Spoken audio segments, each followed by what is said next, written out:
Fue curioso descubrir hasta qué punto eran normales los secuestrados. Individuos cordiales e interesantes, pero sin duda no destacables desde un punto de vista psiquiátrico.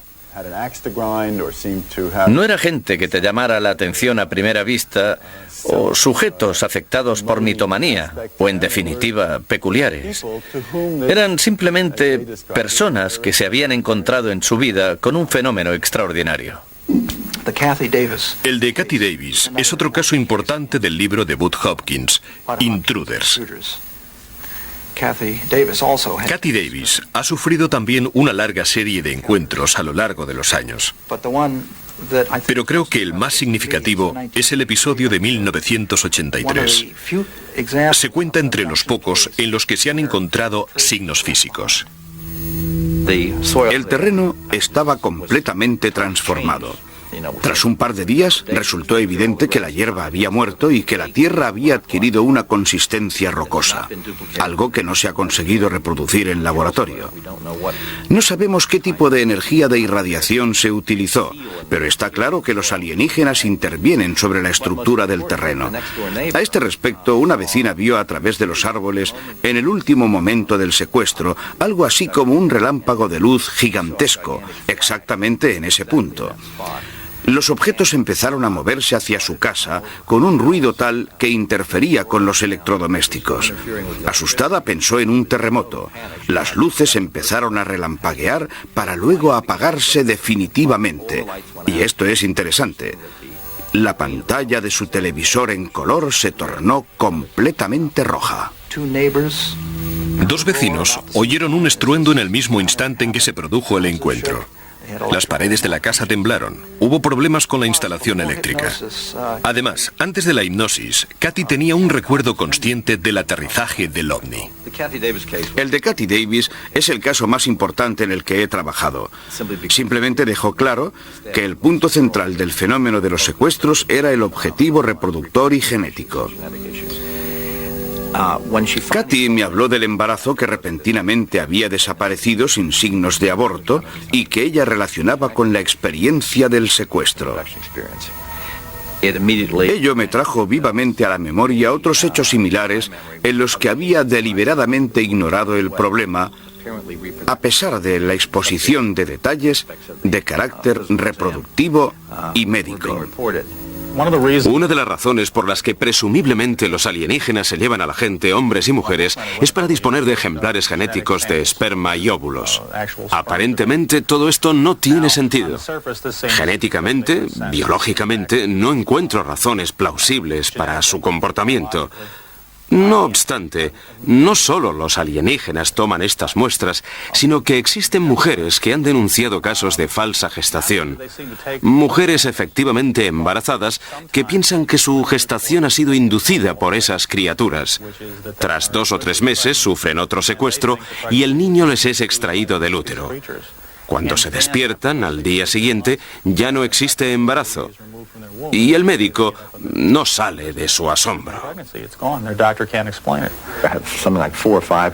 He estudiado los casos de 4 o 5 mujeres que han descrito experiencias que tuvieron a los 4 o 5 años. Recordaban agujas que penetraban en su región abdominal ovárica y simultáneamente en la vagina. Se trataba de niñas cuyos ovarios no habían alcanzado aún la madurez. Muestras de esperma han sido extraídas de individuos varones, obviamente después de la pubertad.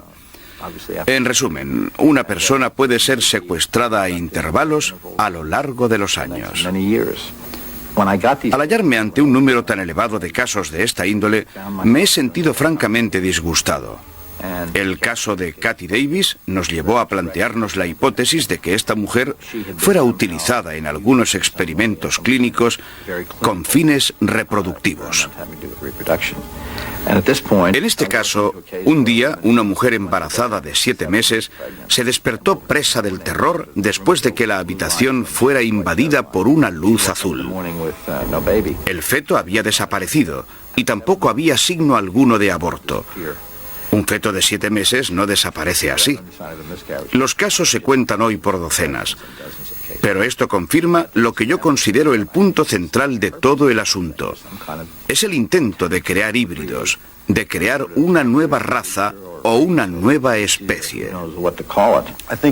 Pienso que es muy importante empezar a dar al fenómeno la debida importancia, porque el número de personas que parece que han tenido este tipo de experiencias van de las 100.000 al millón, teniendo en cuenta solo este país. No es conveniente, por ahora, intentar definir con precisión el número mundial de secuestros.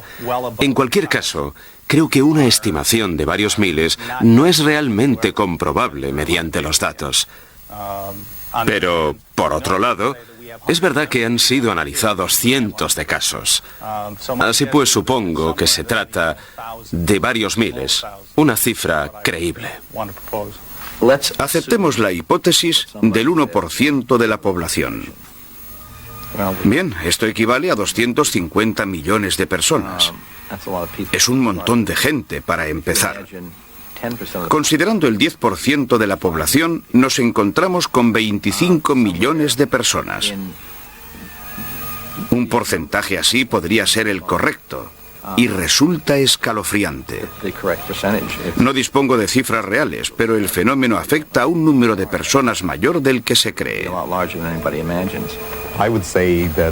Yo diría que probablemente se trata de un número considerable. Al principio se produjo el caso de Betty y Barney Hill, un caso simplemente único. Pero en 10 años, los informes se han multiplicado y siguen aumentando. Su número ha crecido tanto como para confundir a los investigadores. Y una estimación exacta requeriría muchísimo trabajo. Los casos de secuestro han pasado a ser del dominio público porque ha aumentado el material informativo, como libros, películas, televisión, etc. Existe una red de información a la que la gente puede acudir, o mejor dicho, un canal para comunicar sus experiencias.